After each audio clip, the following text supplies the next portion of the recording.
Hiya, I'm Vic. You know, sometimes being a referee can be challenging, especially during the semifinals. These girls want to win more than ever. Pushing, you can't do that, that's a foul. It's a good thing I'm here to keep the peace. Peace is proving you care more about each other than winning an argument. But in the heat of competition, it's easy to forget how much you care about other people. It's a foul, holding, you. That means you can let go now. If I wasn't out here, I'm not sure what they would do to each other. This would go from a basketball tournament to a wrestling match. And no. You can't just run with the ball. That's insane. And also traveling. Don't do.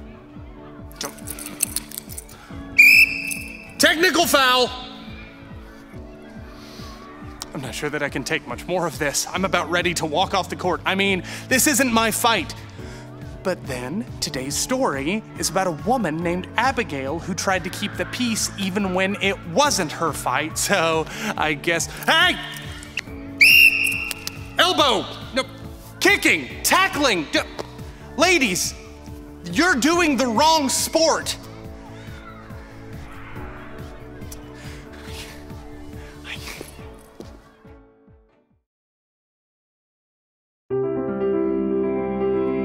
The Bible isn't just a book of random stories. It's 66 different books that come together to tell one story. An incredible one about God's love for us. And now for an amazing story inspired by the book of 1 Samuel, chapter 25. Verses 1 to 35. Before David became king of Israel, he and his men often lived in the wilderness to hide from King Saul. One season, they camped near the sheep herds of a wealthy man named Nabal. It was dangerous, lonely country, and Nabal's shepherds were often attacked by ruffians and thieves. But David and his men stood guard to protect the sheep and the shepherds. You fellas are the best. Hey, I was a shepherd myself. I know what it's like. Getting ready to shear these here sheep. Nabal's throwing a big feast afterward. My men could sure use some good food. David called 10 of his men and sent them to Nabal. Greet him and say, David says, may things go well with you. We've protected your sheep and servants, so please be kind and share your feast with us. David's men hurried to Nabal's home and discovered him lounging in a comfy chair and eating grapes as preparations for the feast swirled around him. He studied them with narrowed eyes as they delivered their message. David? Who is this David? Probably some lazy runaway servant. Why should I give food to him and his scalawags from who knows where? I don't know. Maybe because we helped you?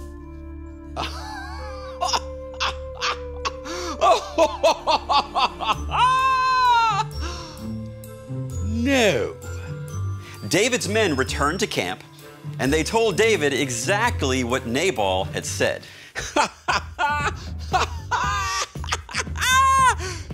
No. It is on! Grab your swords, men. We're going to teach this Nabal a lesson. David and 400 of his men set off immediately. Meanwhile, back at Nabal's home, festive shearing activities were underway.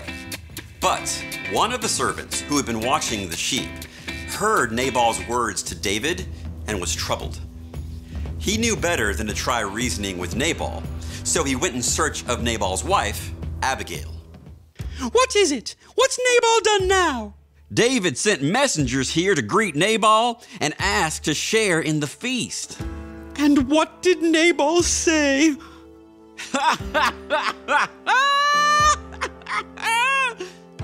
No. No? David's men were very good to us. They kept us safe. But Nabal just shouted at him. Horrible trouble is coming unless you can do something. Bring out all the donkeys and meet me in the storeroom. Together with her servants, Abigail chose supplies and loaded up the donkeys. 200 loaves of bread and a bushel of grain. Check. 5 sheep. Check. 100 raisin cakes and 200 cakes of pressed figs.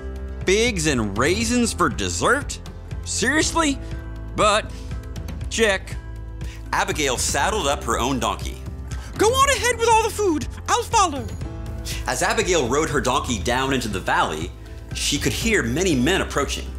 David, meanwhile, was becoming more and more angry as he neared Nabal's home. All this time we spent keeping Nabal's property safe, and what does he say? No. Exactly. We're gonna make him pay. We're gonna... What's all this? David had just enough time to see the donkeys approaching, loaded down with good food, when Abigail came around a curve in the road. She scrambled off the donkey and threw herself down at David's feet. Please, sir, let me speak. Don't pay any attention to Nabal. He's a fool. I'm sorry I didn't see the messenger you sent, but I brought a gift now. See? Are those figs? Figs? I told you. No one likes figs. I'm partial to figs. Sir, I think the Lord is keeping you from getting even with Nabal yourself. You fight the Lord's battles, so the Lord will keep you safe and make you ruler over Israel. And when that happens, you won't have to feel guilty for harming Nabal. Abigail dared to look up. Before her, David's men waited. She could also see her own servants and the restless donkeys waiting too. God will give you success. When that happens, please remember me. At last, David smiled. Praise God. He sent you to find me. May God bless you for this. Abigail released a long breath and finally stood up, dusting off her robe. Thank you. You've shown a lot of good sense and kept me from getting even myself. So, you'll take this gift? Yes, Even the figs? especially the figs. Go home in peace. I have heard you, and I'll do what you've asked. Abigail and her servants returned home as David and his men headed back to camp. Fig?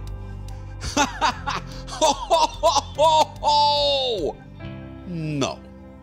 Because Abigail had acted quickly to make peace, she and her entire household were saved, and David was kept from acting out in anger.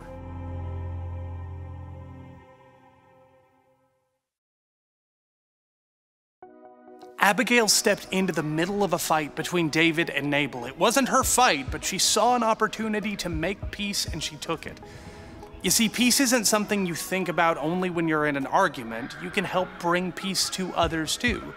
You just have to make the decision that you're going to be a part of the solution, not part of the problem.